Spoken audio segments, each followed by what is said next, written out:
Yeah, I'll react to that, sure. Okay. Dinosaurs ain't real. Brother, this is my favorite hair matting down hat. Because I get out of the shower and my hair gets like, it'll like, but boom, fixed. Or I can just get a haircut. Original link to the video, top of the description, right below that link to the Discord. Click on it, send it right over there. Love to have you. How 4 million fossils are excavated? Does it mean fossils from 4 million years ago, or how 4 million fossils are extracted from tar at Brea tar pits? You're looking at a giant sloth pelvis being chipped out of the Brea tar pits. It's been hiding here in Los Angeles, perfectly preserved for anywhere from 25 to 45,000 years. Scientists have spent more than a century excavating some 4 million specimens from the pits. Oh, wow. But why keep adding to an already huge collection? Why not? Because each new fossil helps fill in the gaps on a 50,000-year timeline of life in the region, spanning to the end of the Stone Age. We went to the Brea tar pits to see how specimens are discovered, cleaned, and pieced together to build that record. The process kicks off with a sticky scavenger hunt. That's kind of an odd question. Yeah, don't you have enough fossils? Why do you keep digging them out? It's like, well, we're trying to find new ones. Sorry. The process kicks off with a sticky scavenger hunt. There are around 130 pits at the tar pits, which is technically a misnomer. We don't technically have tar, we don't naturally have pits. What we actually have is asphalt, which is the crudest form of naturally occurring oil. Some tar pits are still connected I was just about to ask, is tar oil? Asphalt, which is the crudest form of naturally occurring oil. Some tar pits are still connected to their oil source, like this one. So right now I'm in pit 91, which was the 91st pit. I know, fancy naming schemes. Others become disconnected from their oil source and dry out. Huge dry chunks of the deposit are easier to move into separate boxes for excavation. Right now I'm in box 13, which is 13 of 23, as you might be able to guess. This particular box has easily tens of thousands of fossils. You'd think they'd make not like what if an important piece of small bone falls through the cracks? Sorry. Boxes for excavation. I'll stop talking. Right now I'm in box 13, which is 13 of 23, as you might be able to guess. This particular box has easily tens of thousands of fossils in it.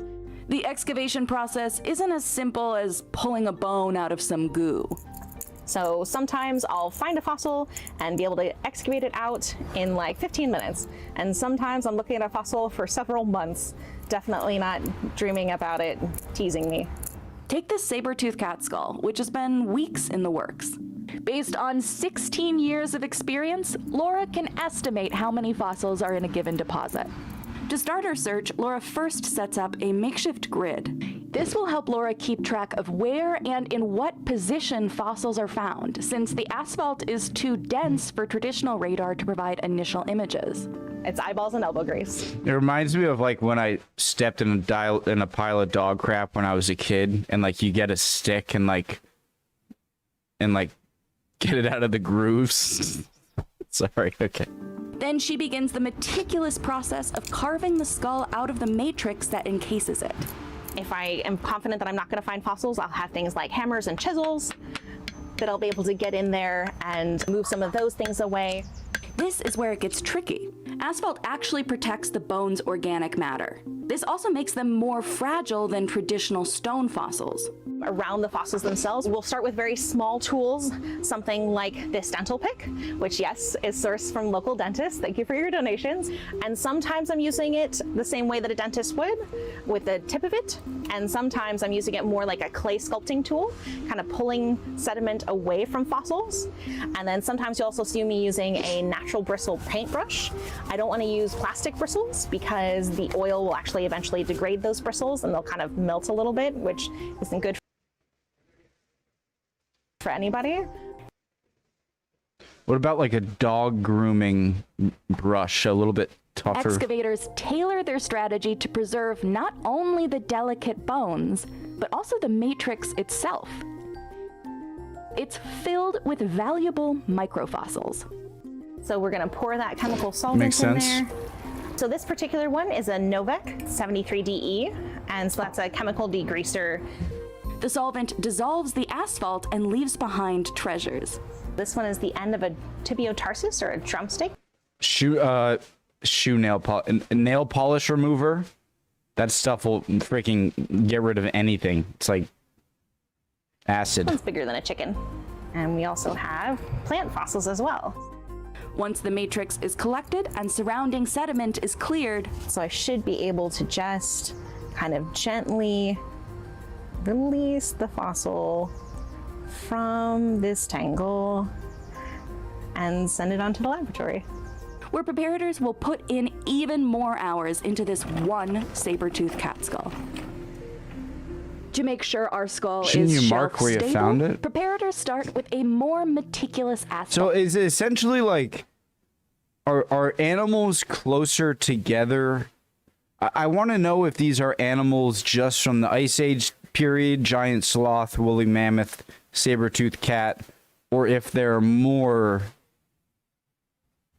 like animals from way deeper in the past that are just kind of squished together in tar, or if it's just like an Ice Age era, sandwich of animals. Does that make sense? Salt removal.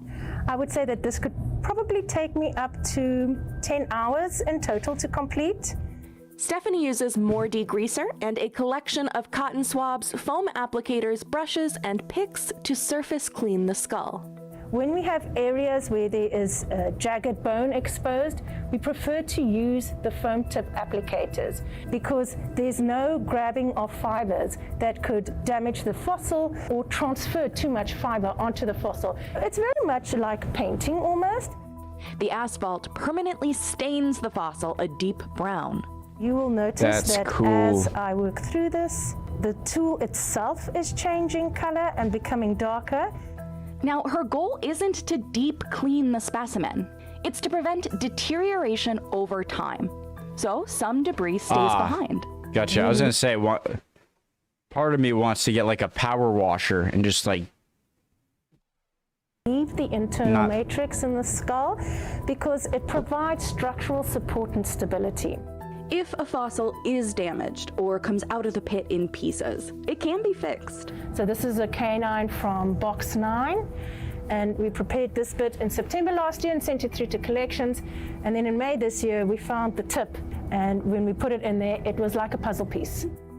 So this is the lower jaw or dentary of a young direwolf that we have over here.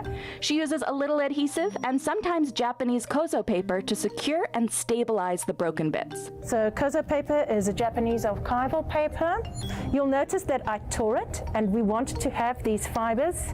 Think of when you walk into a spider web. It just feels like it's everywhere. They migrate and then catch onto the specimen and really anchor well onto it. And the final step is covering Wow, the it does look entire like a specimen spider in web. the same adhesive used for repairs. This seals and protects the organic material. If somewhere down the line a researcher needs to access that material, Because we use acetone, it makes the whole process reversible. after acetone. preparation, That's what's in nail polish remover, isn't it? The specimen I mean, nail polish remover, that's like the most corrosive thing I've ever seen. gets its own individual catalog number and then forms part of our already amazing collection That's awesome. that spans over 3.5 million specimens. We have somewhere in the nature of at least 2,500 saber-toothed cats. So for instance, all of these drawers here are full of nothing but left upper arm bones of saber-toothed cats from Jesus. just one of our about 130 deposits. beyond saber-toothed cats, the Brea collection contains About 130 deposits. Look how thick the bone is. Imagine all the muscle around Beyond it. saber-toothed cats, the Brea collection contains around 4 million specimens from the last 50,000 years. And the biggest extinction event since the dinosaurs, the Ice Age extinction. What is a dire wolf versus a regular wolf? Direwolf, an extinct canine, is one of the most famous prehistoric carnivores in North America, along with its extinct competitor, Smilodon. That's a saber-toothed cat, right?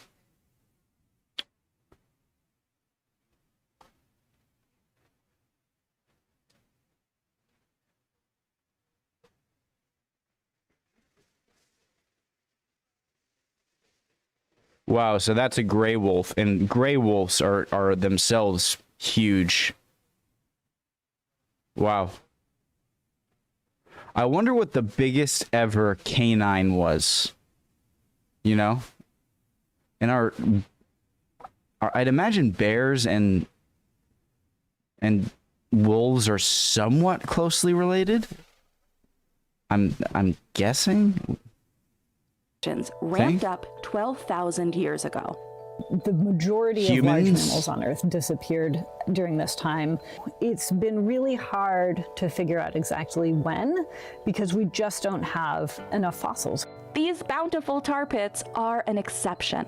This is the only place on Earth where we have a time transgressive record over a 40,000 year period 40,000 of years. many of these species. And this allows us to do research that you can't really do at any other fossil site. Along with the when, researchers can answer questions about why species went extinct too.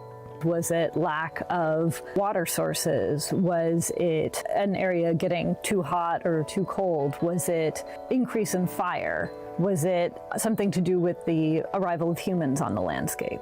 Some unique specimens can tell us about an entire species' behavior, almost entirely on their own. Take this elderly saber-toothed cat with hip dysplasia. The fact that it exists at all is an indication that this species was probably social, because individuals with injuries or pathologies like this probably wouldn't have been able to hunt for themselves and probably relied on a social group or a Stayed family in the group to den or support something. them. While the lab pieces together specimens, collections pieces together data. Understanding what sort of processes might have been happening during the last major extinction event could be really important for helping us to weather some of these unprecedented in kind of human history impacts that we're experiencing. And there is basically no more important question to be asking today.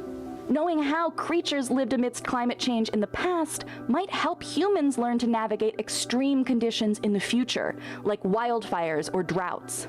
We'll In be this case, fine. the more we have, the more we know.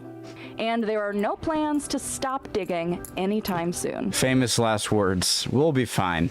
That seems like a very soothing thing for me. I'd be way too reckless, though. Oh, Polly. Cool video, guys. I'm up and at 'em now. I'm ready to go watch other content. Love y'all. Hope you're all doing well. If not, you'll be good soon. Emotions are fickle, guys. And if not, you know.